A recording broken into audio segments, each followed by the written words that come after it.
Shalom, shalom, c'est le pasteur Josué.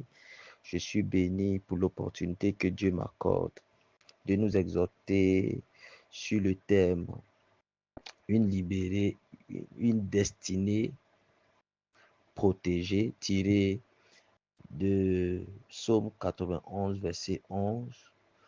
Rappelons que le thème du mois, c'est libérer les destinées.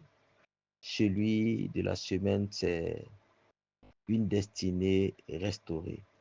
Comme à l'accoutumée, permettez-moi de rendre toute la gloire à Jésus-Christ de Nazareth pour la vie de notre leader, notre père, l'évêque Samuel Adé, sans oublier son épouse, maman Adé, pour également la vie du docteur, de maman Sarah et celle des pasteurs et de tout le peuple de Dieu, des églises Rehoboth et d'ailleurs. Faisons la lecture. Psaume 91, verset 11. Car il ordonnera à ses anges de te garder dans toutes tes voies. Amen. Parole du Seigneur. La destinée, selon le dictionnaire, se définit comme la détermination préétablie des événements de la vie humaine par une puissance supérieure. Mais nous n'allons pas nous limiter à cette définition parce que la destinée qui nous concerne ici est celle de Dieu, la destinée selon Dieu, la destinée prophétique. Je la définirai dans un premier temps comme le but de Dieu rattaché à notre vie. Selon Proverbe 16, verset 4, Dieu a tout fait pour un but. Deuxièmement, disons que c'est le plan que Dieu a pour la vie d'une personne dont l'accomplissement vise à faire rayonner le royaume de Dieu et manifester son règne. Jérémie 29, verset 11, où l'Éternel dit, je connais les projets que j'ai formés pour vous. Cette définition me renvoie à une image, celle d'une marchandise sortie d'un entrepôt, allant d'un point A à un point B. Le propriétaire de la marchandise, c'est Dieu. La marchandise, c'est le plan. Le véhicule qui la transporte, c'est l'homme. Le chemin qui la transporte représente toutes les instructions indispensables pour l'accomplissement du plan en question. Et le point B, qui est le point d'arrivée, représente l'accomplissement du plan en question. Une destinée protégée concerne donc les desseins divins pour un homme que Dieu se charge d'accomplir parfaitement. Une destinée protégée, c'est quand Dieu garde un homme en lui permettant d'accomplir les paroles qu'il a dites sur lui le concernant avant sa naissance. Selon qu'il est écrit, je veille sur ma parole pour l'accomplir. Une destinée protégée est celle qu'aucune attaque ne peut détruire.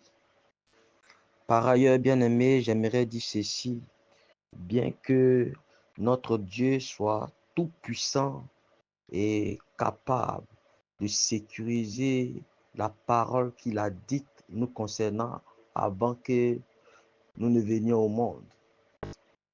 Mais la Bible nous suggère de ne point ignorer les desseins du diable. N'a-t-il pas voulu que Jésus ne puisse pas accomplir l'œuvre de la rédemption lorsqu'il anima l'apôtre Pierre de ne point monter à Jérusalem pour se sacrifier pour notre cause, pour notre vie?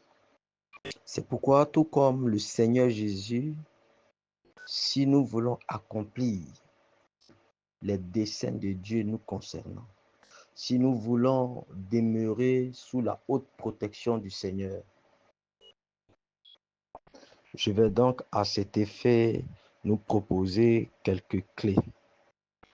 La première chose à faire pour que notre destinée s'accomplisse en toute sécurité, c'est d'obéir aux instructions de Dieu qui se rattachent à son accomplissement.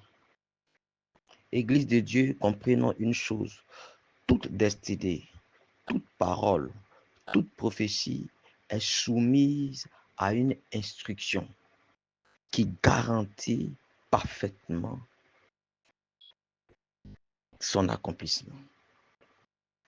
Frères et sœurs, pour nous qui sommes aujourd'hui, ou bien pour nous qui vivons au rythme de la technologie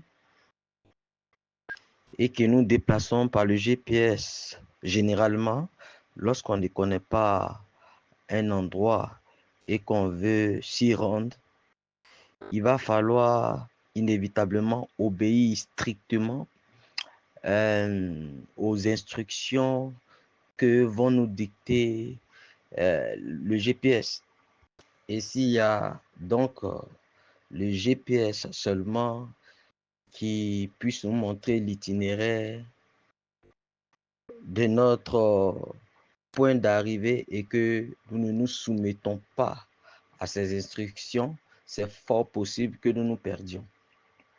Donc, ce qu'il faut retenir, c'est que la désobéissance aux instructions rattachées à notre destinée peut mettre en mal ou encore, si vous voulez, enlever la protection du Seigneur sur le plan de Dieu pour nous. Je vais nous donner l'exemple de deux personnages bibliques qui ont manqué d'obéir à cette règle et qui ont vu leur destinée être remise en cause. La première personne, c'est Élie, pas le Tishbite, mais Élie, le souverain sacrificateur dans le livre de Samuel. Qu'est-ce qui se passe avec Élie? La Bible nous dit que Élie va laisser ses fils faire n'importe quoi dans la maison de Dieu. Les fils d'Élie vont désacraliser le sacerdoce sans que leur père ne puisse réagir. C'est ainsi que, j'aimerais être assez court, c'est ainsi qu'un prophète va voir Élie pour lui dire que, ben tiens, voici ce que l'Éternel a fait pour toi. Il avait décidé que ta famille puisse être sur l'autel de Dieu et d'offrir des sacrifices à perpétuité. Mais à cause du comportement de tes fils, désormais, cela ne sera plus le cas. J'ôterai cette grâce, permettez-moi de paraphraser, pour la transférer à une autre personne meilleure que toi. Et lorsque vous lisez la Bible, vous verrez que plus tard, Saül va exterminer la descendance du souverain sacrificateur Élie. Et le souverain sacrificateur Abiathar, qui provenait de cette descendance, va finir par perdre le sacerdoce au profit de Sadoc, issu de Éléazar et de Phiné, alors que cela ne devrait pas en être ainsi. À cause de la désobéissance à l'instruction rattachée à sa destinée, Élie a dû perdre une telle grâce. La deuxième personne, c'est le roi Salomon. Dieu a voulu que la descendance de Salomon soit celle qui allait perpétuer le trône, permettez-moi l'expression, de David. Et que par lui naîtrait le Messie. En lisant les Écritures, nous allons constater que la généalogie revendique sa royauté à partir de David, non pas par la descendance de Salomon, mais par la descendance d'un autre fils de David qui est Nathan. Et c'est de la lignée de Nathan qu'est sortie Marie, mère de Jésus, et de la lignée de Salomon est sorti Joseph. D'ailleurs, Joseph ne partageait pas le même sang, la consanguinité avec Jésus-Christ.